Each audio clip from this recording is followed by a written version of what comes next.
Hello friends, good evening. मैं दिलीप मोड़े my YouTube channel pharma trucks info में आपका स्वागत करता हूं। तो फ्रेंड्स, लास्ट वीडियो में हमने पार्ट्स जैसे एफडीए के जैसे कि फॉर्म्स हमने देखे कि 482, 483 और 484 ये जो फॉर्म्स है उसका इम्पोर्टेंस क्या है। तो आज के इस टॉपिक में हम इस्टेब्लिशमेंट इंस्पेक्शन रिपोर्ट क्या है, जिसे हम EIR कहते हैं। ओके, ई फॉर इस्टेब्लिशमेंट,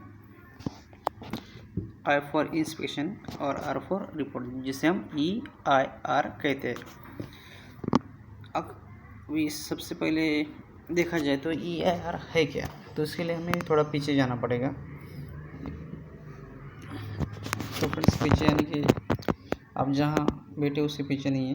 कहने का मेरा मतलब है कि लास्ट वीडियो जो हमने देखे थे, जैसे कि फॉर्म एफडीए का जो फॉर्म है 482, 482, 483 और 484, इसमें से हमें क्या है 482 ऑलरेडी क्या है नोटिफिकेशन देते हैं कि हम आ रहे हैं। ओके, उसका कुछ उतना ही नहीं इसमें। तो उसमें क्या देखिए, अगर एजेंसी वाले इंस्पेक्शन करने वाले जब हमारे प्लांट में आते हैं, याद रखिए यूएसएफडीए वाले इंस्पेक्टर जब हमारे प्लांट में आते हैं तो क्या करते हैं, जितने भी उनको जो रिपोर्ट्स है, जो नॉन कॉम्प्लाइंस जो कुछ भी मिलता है, वो क्या करते हैं 483 जो फॉर्म है, ऑलरेडी मैंने बोला है आपको, तो उसमें पूरे वो समराइज करते हैं, वहाँ पर लिखते हैं 483 में फॉर्म में। और लास्ट में अलग अलग डिपार्टमेंट में पूरा जाने के बाद हो सकता है अलग अलग डिपार्टमेंट जाने के बाद बहुत सारे नॉन कॉम्प्लाइंस मिले, बहुत सारी वो कुछ पिक्चर्स या फ़ोटो जिसे हम कहते हैं फ़ोटोग्राफ्स भी ले ले, सैंपल ले ले, स्टडी का कुछ कैप्सूल हो, टैबलेट्स है वो भी साथ में ले ले, और अदर कुछ। तो ऐसा जो जो उन्होंने साथ में लिए है, जितने भी नॉन कॉम्प्लाइंस जो थे इनका उन्होंने अपना उसमें पूरा इस रिपोर्ट बनाया है। तो सब कुछ होने के बाद जो लास्ट में जो रिपोर्ट बनता है उसको हम क्या बोलते हैं, इस्टेब्लिशमेंट इंस्पेक्शन रिपोर्ट। क्या बोलते हैं, इस्टेब्लिशमेंट इंस्पेक्शन रिपोर्ट। याद रखिए EIR मीन्स क्या, इस्टेब्लिशमेंट इंस्पेक्शन रिपोर्ट, याद रखिए। अभी जो ये तो बन गया, देखिए बहुत कहानी में बहुत ट्विस्ट है, याद रखिए बहुत इंटरेस्टिंग कहानी है। ये सब कुछ बन गया, लेकिन ये जब बन जाने के बाद उसमें भी क्या है, किस बेसिस पे अभी हो सकता है ये करते समय कुछ माइनर पॉइंट्स मिले हो, कुछ मेजर हो और कुछ क्रिटिकल हो सकता है, याद रखिए दिस इज अ पॉसिबिलिटी। तो इस आधार पे उसके कुछ सब टाइप्स हम ऐसा कह सकते हैं कि पढ़ते हैं। अभी ये क्या है तो हम इसकी भी जानकारी लेंगे, याद रखिए। ये देखिए, अगर आप वीडियो में देखता होगा तो एक मिनट, ये देखिए इसके 3 टाइप्स है। ओके, ये देखिए इस्टेब्लिशमेंट इंस्पेक्शन रिपोर्ट्स, इसके सब टाइप्स बोले या उसका क्लासिफिकेशन बोले, कुछ भी बोल सकते फ्रेंड्स। क्या बोलना है वो ज़रूरी नहीं, आपको अंडरस्टैंड करना ज़रूरी है, याद रखिए। उसके अंदर ये जो रिपोर्ट बनता है तो उसके बेसिस पे बनता है, वो देखिए establishment inspection report. No action indicated, इसमें एक है नो एक्शन इंडिकेटेड, जिसे हम शॉर्ट फॉर्म में NAI बोलते हैं। क्या बोलते हैं, NAI, N for no, A for action, I for indicated. इसका मतलब ये है, देखिए नो ऑब्जेक्शनेबल कंडीशंस और practice were found during the inspection, यानी कि जब उनका इंस्पेक्शन हो रहा था तो ऐसा कुछ हमको जिसके ऊपर ऑब्जेक्शन लेना चाहिए या कोई नॉन कॉम्प्लाइंस है, ऐसा कुछ हमको फाउंड हुआ नहीं, ऐसा कुछ मिला नहीं, याद रखिए। और the significance of the documented objectionable conditions found does not justify further actions।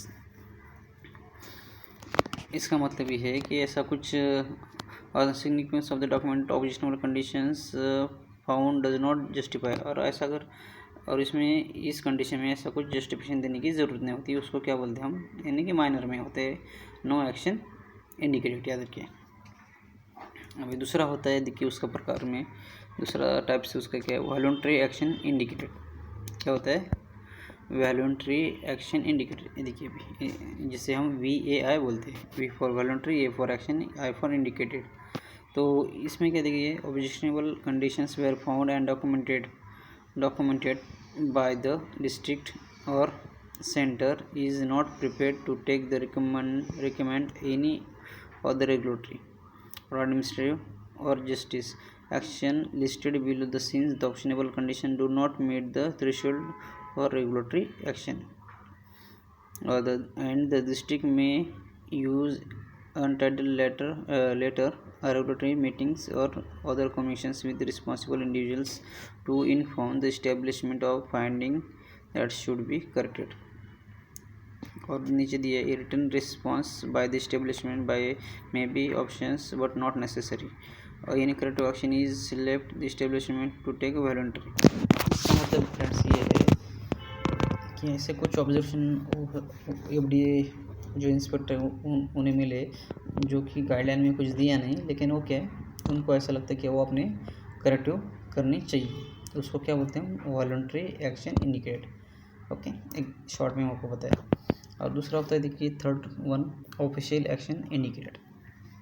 Official action indicated ये जैसे हम OAI बोलते हैं, तो objectionable conditions were found and one of the regulatory actions listed below should be recommended.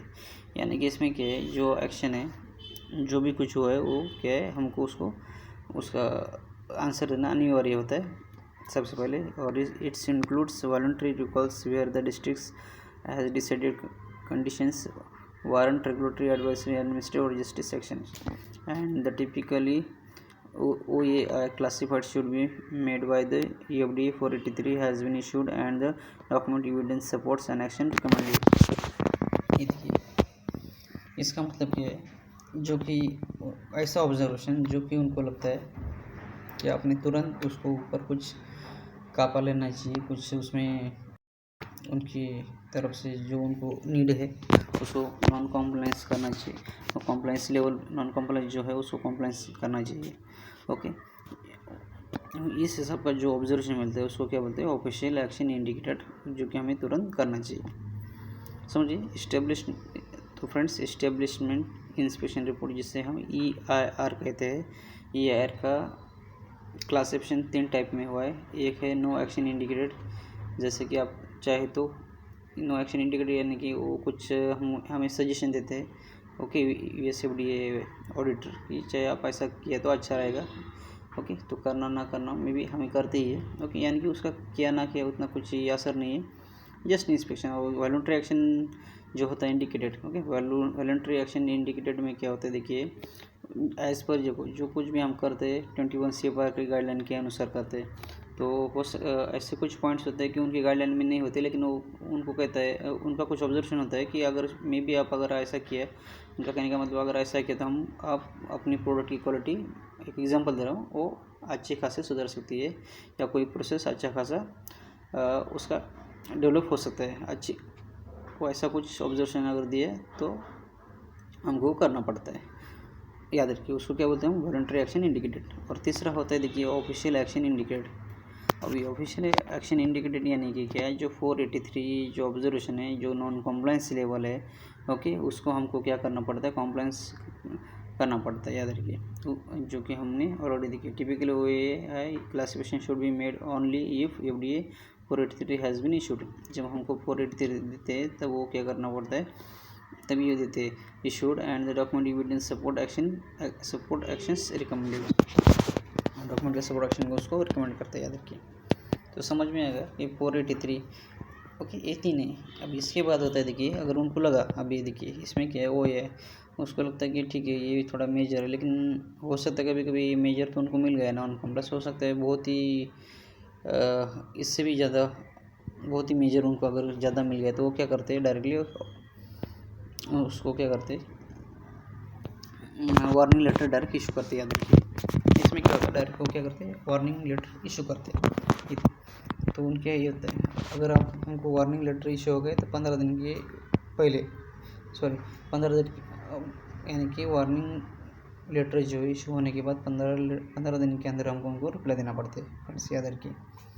ऐसा वो depend करता है वार्निंग लेटर वो दे या ना दे, ऐसा अगर दिए तो हमको कुछ भी करके 15 दिन के अंदर उनको रिप्लाई करना है, याद रखिए। तो फ्रेंड्स आशा करता हूँ कि आज ये इस्टेब्लिशमेंट इंस्पेक्शन रिपोर्ट क्या है, ओके तो एक मैं समराइज करेंगे एक बार ये, यानी कि आपको याद रखिए। देखिए USFDA इंस्पेक्शन करने जब हम हमारी फैक्ट्री में हमारे प्रीमाइस में आते हैं तो आते समय उनके पास 2 फॉर्म होते हैं, याद रखिए आपकी अंडरस्टैंडिंग के लिए। पहला फॉर्म जो होता है 483, अगर कुछ ऑब्जर्वेशन मिले तो उसमें वो पूरा लिखेंगे, और दूसरा फॉर्म जो उनके पास होता है वो होता है 484, यानी कि ऑब्जर्वेशन मिलते समय अगर उन्होंने कुछ फोटोग्राफ्स निकाले, कुछ सैम्पल कलेक्ट किए तो वो सब पूरा समरी वो क्या हो गए 484 में वो लिखेंगे कि हम यहाँ कंपनी से आपके ये सैम्पल्स लेके जा रहे हैं। ये दोनों हो गए। और उसके बाद ये आता है, अब ये 2-3 दिन का जो अपना ऑडिट है, ऑडिट पूरा चलने के बाद लास्ट में जो कंक्लूजन निकलता है, तो कंक्लूजन निकलने के बाद जो लास्ट का जो रिपोर्ट बनता है तो उससे हम क्या बोलते हैं, इस्टेब्लिशमेंट इंस्पेक्शन रिपोर्ट, याद रखिए, जिससे हम EIR बोलते हैं। अब ये EIR जो बनता है तो उसमें क्या है, देखिए सॉरी इसमें क्या है, क्लासिफिकेशन होता है। अभी क्लासिफिकेशन किस बेसिस पे होता है, अगर उनको नॉन कम्प्लायंस कैसे मिले, ऑब्जर्वेशन छोटे मोटे कैसे मिले, तो मान लीजिए अगर छोटा कोई जस्ट कोई छोटा सा कोई पॉइंट है तो वो क्या किस में आएगा, नो एक्शन इंडिकेटेड, यानी कि क्या आप चाहे तो ये उनका ऑब्जर्वेशन है, वो बोलते कि हमें ये आपको करना पड़ेगा, हमारा ऐसा मानना है, ओके, उसको नो एक्शन इंडिकेटेड। और दूसरा होता है voluntary action indicated. Voluntary action indicator में क्या होता है कि एज़ पर 21 CFR है, US की गाइडलाइन में वो पॉइंट का पूरा डिटेल नहीं होता, लेकिन फिर भी क्या बोलते हो, अगर ऐसा किया तो हो सकता है प्रोडक्ट की क्वालिटी बढ़ जाए, ऐसा कुछ उनकी तरफ से ये होता है, करना ना करना अपने हाथ में होता है, याद रखिए, लेकिन उतना ये नहीं है, यानी कि क्या मैंडेटरी नहीं होता, लेकिन करना पड़ता है, ओके, उन्होंने पॉइंट दिया